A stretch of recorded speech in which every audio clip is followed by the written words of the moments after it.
Hey there, it's Joan from Joan's Kitchen, and today I've taken my kitchen outside. I'm going to be preparing hot smoked salmon, which is a salmon that's cooked on a grill, a charcoal grill, but you use a foil packet with wood chips inside of it to create smoke, which creates a lot of the extra flavor for the salmon. This is not a difficult recipe to make. It's a little bit time consuming because you have to prepare ahead by brining the salmon, which is essentially marinating the salmon in a water that has salt and sugar dissolved in the water. It needs to brine for about 3 hours, and then there's minimal preparation before it goes on the grill, and it cooks in about 1.5 hours or so. I'm going to be using Atlantic salmon today. You could of course use salmon from Alaska or Norway or Scotland or wherever else. People really love this recipe, and it's an easy way to do your own smoked salmon. So first I need to go inside to prepare the brine and show you how to do that. So follow me into my kitchen. This recipe has very few ingredients. You start with salmon, and this is about a 2.5-pound piece of salmon that I picked up. And you want to have salmon with the skin on. The original recipe calls for laying the salmon directly on the grill, which I don't do, but I think that's why it needs to have the skin on. But frankly, some people like to eat salmon skin, so that's also a good thing to keep on there. And I think in the cooking, the skin actually probably helps to protect the salmon from getting overheated over the coals and preserve some of the moisture, although we're brining it, and that's also why we're going to have so much moisture in this. This recipe also calls for kosher salt. Kosher salt is a bigger grained, milder form of salt than table salt. There is a conversion in the recipe for if you are using table salt rather than kosher salt. And it also calls for sugar. And I'm just using some pure cane sugar that we can get here in California, but you could use any kind of white sugar. I'm sure that you could use brown sugar as well. And besides that, to get this brining, what we're going to do is dissolve some salt and sugar in some water, and then we're going to mix that with some cool water and put the fish with the brining liquid into a Ziploc bag, and then we're going to sit it in the refrigerator for about 3 hours or so.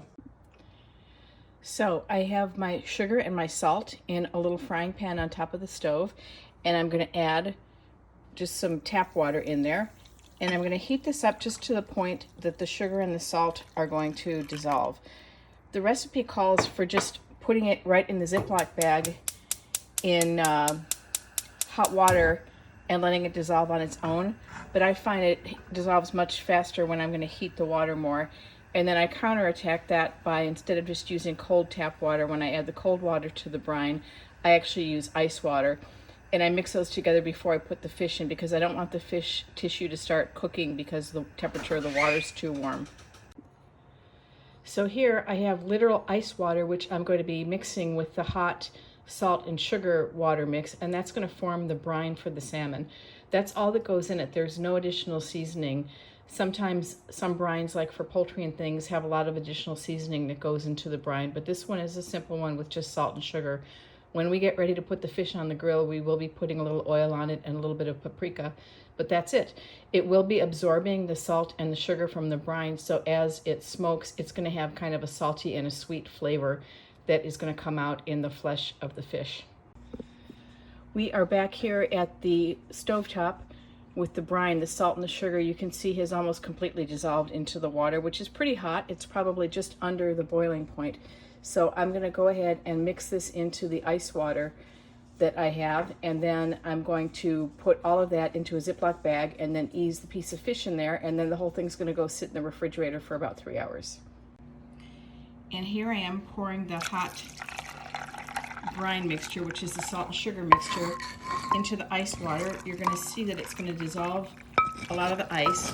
And again, the main reason that I'm doing that is so that the fish, when it goes into the brine, the liquid won't be too hot, so it won't interfere with the structure of the fish. So it'll essentially still be raw fish that can absorb the brine. I've transferred the brine and the ice water into a Ziploc bag. I'm actually using a 2-gallon Ziploc bag, which is the jumbo size Ziploc bag, which is a very handy tool to have around the kitchen. And I have the whole thing sitting inside of a glass bowl. And the reason is that I don't want to put the Ziploc bag into the refrigerator just by itself in the event that it would somehow leak. You really don't want to have salmon brine leaking into your refrigerator. And now I'm going to grab the whole piece of fish, and I kind of bend it over on itself so that as much of the flesh is exposed as possible. And I'm just going to nestle that into the brine. I want the entire fish to be submerged in the brine. And I'm gonna zip the thing up and put it in the refrigerator to go sit and have a nice soak for the next 3 hours. And while that's soaking, I'm gonna go ahead and get my grill ready, and I'm gonna show you how to get the grill set up for brining the fish. I wanna talk a little bit about the grill that I'm using. This is just a standard kettle grill, a charcoal grill. And one of the things that's really important to know about operating these grills is that they have vents on them. So you can see down in the very bottom of the grill, there's 3 ovals cut out, and then there's this kind of triangular blade type thing. And the blade thing is what's used to scrape the ashes out of the bottom of the grill through those vents and then down into the ash can that's strapped onto the grill below that. For this particular recipe, it's important to pay attention to the vents because you want to have air circulating around the fish, and that's what flavors it with the smoke. And I'm going to step over here. We also have our lid of our grill, and those are vent holes too. So when we put the fish on the grill, the fish is actually going to be on one side of the grill. The charcoal with the wood chips is going to be on the other side of the grill. And then we're going to be putting this vent over the side of the fish. And so essentially what it's going to be doing is to be drawing the smoke through the bottom vents and then over around the charcoal that has the wood chips on it and through this vent that's up on the top. Now the opposite of this, when we're done cooking, to conserve the coals that we haven't totally burned up, you close the vents, and that cuts off the air source to the grill, and that way you'll have like some half-burned charcoal that will be sitting in your grill for the next time that you go to use it. I use what's called a charcoal chimney to light my coals. I don't like the way that food tastes when you use lighter fluid on the coals, and I also don't care for the coals that are already impregnated with the lighter fluid. Those are products like Matchlight. So this is a pretty simple device too. You can see that this also has holes poked in it, and there's a big opening in the bottom, and what you do is you stuff the bottom with some kind of paper. You can use newspaper. I find that a paper grocery bag is exactly the right amount of paper, and then you flip the whole thing over and you fill it up with your charcoal, and then you light the paper in the bottom.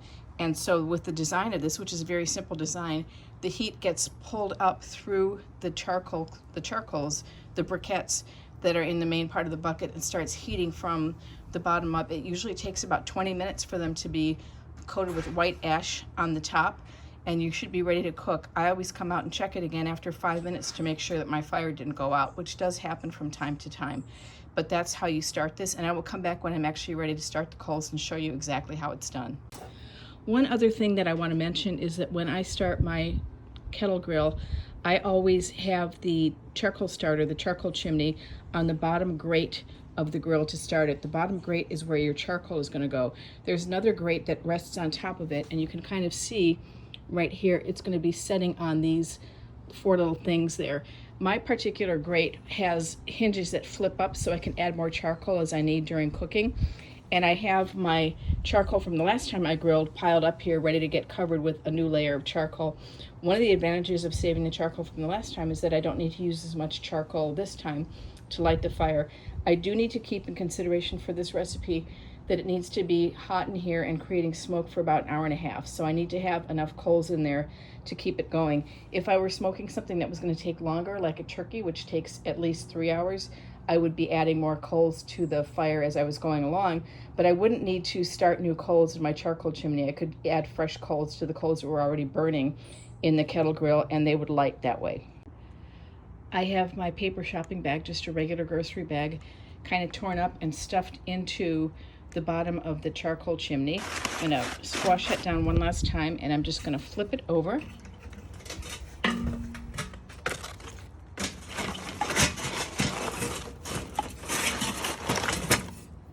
And then I'm going to be filling this up with charcoal, and when I'm ready to light the fire, I just need to take my match and light it down under here. I typically pick it up to light it, but I'll be showing you that step.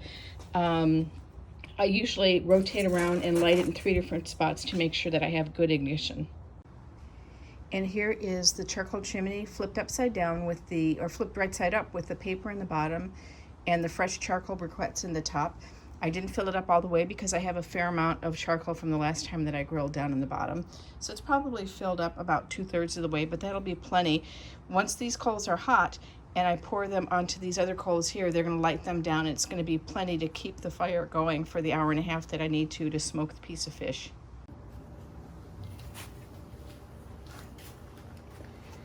So my salmon has been brining for about 2.5 hours, and now it is time to light the charcoal. You'll remember I already have some charcoal in the base of the grill from the last time that I grilled, so my charcoal chimney is not totally full. So here goes. I'm going to go ahead and just light a regular kitchen match, and I'm going to lift up the handle of the charcoal chimney just a little bit to get the match underneath it, and I'm lighting it in about 3 places just to make sure that I get a good burn going under there. And it's going to start giving off a lot of smoke right away. I just want to make sure that the paper is as lit as possible, and that is going to fuel up and create like a lot of heat down in the bottom of the charcoal chimney that ultimately is going to light all the coals. It usually takes about 20 minutes for these coals to get all fired up, and I'm going to go back inside the house and pull the salmon out of the brine and get that ready to go onto the grill. The next step here is to get this foil ready to have the fish. The fish is going to go right on the foil. I'm going to transfer the piece of foil with the fish still on it onto the grill. So I have a piece of heavy-duty foil. Heavy-duty foil is typically a little bit longer than a traditional aluminum foil, and it's just a heavier gauge foil, so it's a little bit stronger. So what I'm going to do is take the foil and kind of fold it over so it makes like a little rim on it.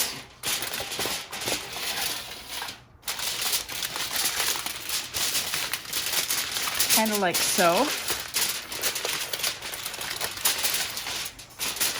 And just have that set up here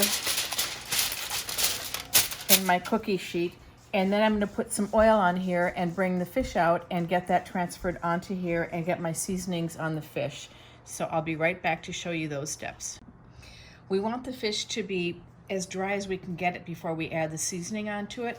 And I have the fish here still sitting in its brine. So I'm going to go ahead and pull that out. I have a second cookie sheet here that I put some paper towels on the bottom. So I'm going to take my fish and put it on there skin side down. And then I'm just going to kind of like put the paper towels on it to try to get as much of this moisture out of it as I possibly can. And then what I'm going to be doing is transferring it onto the foil. I forgot to mention earlier, a lot of times when you buy salmon, there are bones in it that are called pin bones. In this case, the pin bones have been removed. The pin bones are usually here, and how you find them is by running your fingers alongside the fish kind of in the opposite direction towards the tail. So if you feel something sticking up a little bit, that's a pin bone. They're pretty easy to remove. You need to have a pair of needle nose pliers, which are the pliers with the really sharp pointy ends. And you just grab a hold of the pin bones and pull them straight back in this direction, and they'll come right out. And it makes for a much nicer dining experience for your guests if you have the pin bones removed. If you're buying this at a butcher shop, they should be able to remove the pin bones for you. This one I bought at a butcher shop, and they had already removed it before they put it out in the display case. Okay, I've got my piece of salmon pretty well dried off, so I'm going to transfer it onto the foil. But before I do that, I'm going to put a little bit of oil on the foil so that I'll be able to easily get this off. And I'm using a cooking spray on the foil. So I'm going to transfer my piece of salmon onto the foil, skin side down, just like that. And I'm going to spray this again with the cooking spray. And then I'm going to sprinkle a little bit of pepper and paprika on that. I think the paprika is really more for coloring than for flavor, because this is going to be a very heavy smoky flavor, so you're really not going to be able to taste that much paprika on the salmon, but it does give it a nice appearance when it's finished. So you want to dust that pretty liberally with the paprika. This isn't smoked paprika, it's just regular paprika. And then it's also going to have a little bit of black pepper on it, which I'm just going to shake on there. So as soon as the grill for us is ready, the salmon is going to be ready to transfer on the grill. And I'm simply going to be picking up this piece of foil. I'll probably actually even bend the ends down a little bit more and transferring it to the grill. And there's one other step that I need to show you, which is how to make a foil packet of the wood chips. It's probably been about 15 minutes, 10 to 15 minutes since I lit the charcoal. And as you can see, the flames have gone from the bottom where the paper lit, and they're all the way up to the top of the coals. And if I zoom in a little bit, you can see where the actual flames are. The coals are starting to have a white color around the edges. We want all of them to be totally white. And the one last step that I need to do to get ready before I put the salmon on the grill and before I dump the coals on top of these other coals that are here is to make my packet of wood chips for smoking. So let me get that set up. So I have my heavy duty foil again, and I have about an 18-inch square of foil, and I've put on maybe about 1.5 cups of hickory chips. For this particular recipe, you don't need to soak the chips. There's other recipes where you soak the wood chips in water and you put them directly on the coals, and the idea is that the wet chips will make smoke that'll last a little bit longer. In my experience, I found that the damp chips actually impede the ability of the charcoal to continue giving heat. And this is the method that I've learned for doing with the salmon, and I really like it. It works really well. So what you do is you fold over your foil like so, as if you're folding a letter, and then I fold the ends up again. So I've actually got like a pretty good thick layer of foil here on the bottom. I'm going to flip it over, and I have a little sharp knife, and I'm going to poke 5 or 6 holes in this packet, and that's going to allow the smoke to escape. So once my coals are ready, which is probably going to be between another 5 and 10 minutes, I'm going to put the coals that are hot on top of the coals that are already there in the charcoal kettle, and I'm going to put the grill on top of that, arrange the fish on the actual grilling surface, and then I'm going to open up the little hinge and put the foil packet, nestle it right on top of the coals. So this side is going to be down on top of the coals, this side is going to be on top, and we'll see almost immediately that smoke is going to start coming out of this packet. And then I'm going to be putting the cover of the grill over the fish, and that's the idea, to kind of draw the air with the smoke in it around the surface of the fish. So not only is the fish cooking in what will essentially be a 300 to a 350 degree oven, but it'll also be absorbing the flavor from the smoke that's swirling around it at the same time. Another critical piece of equipment when you're grilling is to have a really good heavy-duty pair of oven mitts. These are silicone oven mitts. It's a brand called Orca, O-R-K-A, and these are the Pro Double XL. I think I got these at a barbecuing store, maybe a hardware store. It's really critical to have these for when you're transferring the hot coals around, or when you're transferring the grill and so forth. And they're made out of silicone, so they're very flexible and they're easy to use. When you're transferring the charcoal from the charcoal chimney into the kettle itself, the handle for the charcoal chimney is pretty hot, so it's really helpful to have something good like this to have a good grip on it. Okay, so my coals are ready, and you'll see when I pour them out that they're pretty much all covered with an ashy color, which, you know, it's ashes because it's burning coal. So I'm going to head on over there and empty the charcoal chimney on top of the coals that were left in there. I'm going to put the grate on for the grill. I'm going to put the fish on, and then lastly I'm going to put the smoke packet on, and then I'll put the cover on. So here we go. First thing, I'm getting my silicone mitts like I mentioned, and I'm going to pick this up and just pour it. Now hold it over here so you can maybe see inside of there what that looks like. But I'm going to pour those coals on top of the coals that were already there. And I'm actually going to use the bottom of this to kind of like smooth them out a little bit.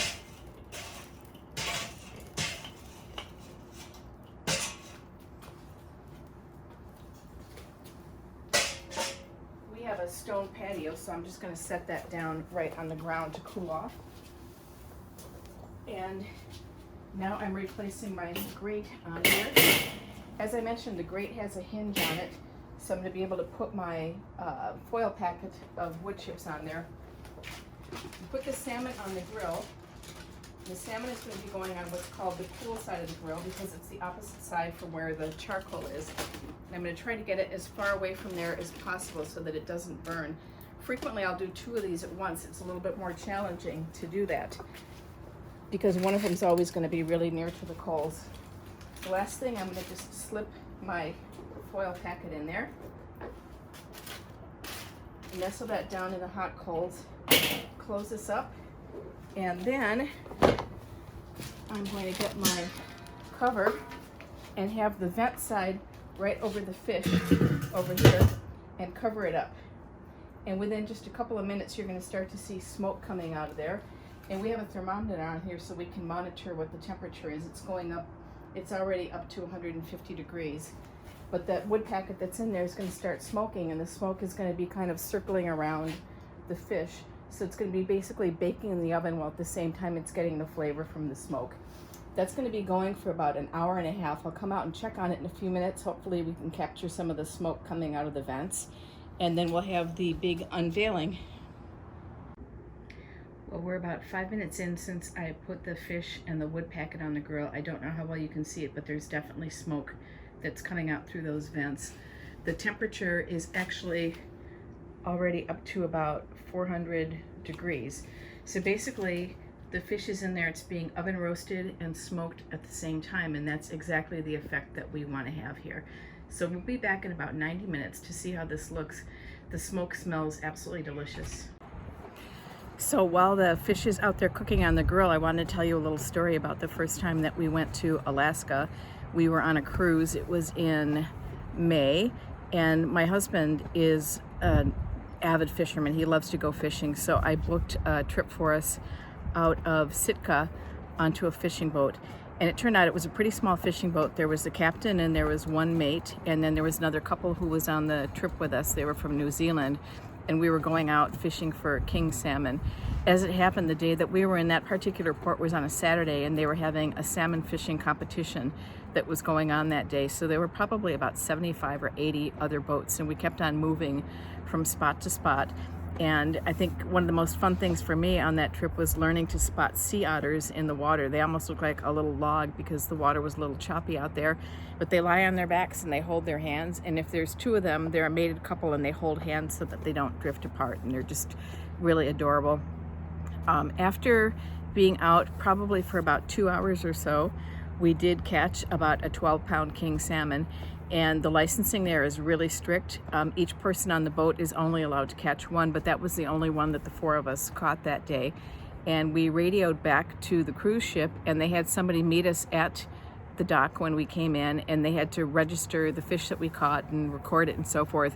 But they met us there with a car, and then they raced back to get the ship back to get the fish back to the ship, so that the chef could prepare it. And so we had the salmon for dinner that night on the ship. They only have a 4-hour window between you catching the fish and when they have to discard it. So we had to get back pretty quickly and eat it. And it was just the 12-pound salmon probably translated to about 6 pounds of cooked salmon piled up on a platter. It was beautiful, and it was just quite an experience to be able to eat something that we had just caught that same day. Well, the fish has been on the grill for just about 90 minutes, so it is time for the unveiling. So I'm going to go over there and grab my silicone oven mitts and open up the grill, and we'll take a look.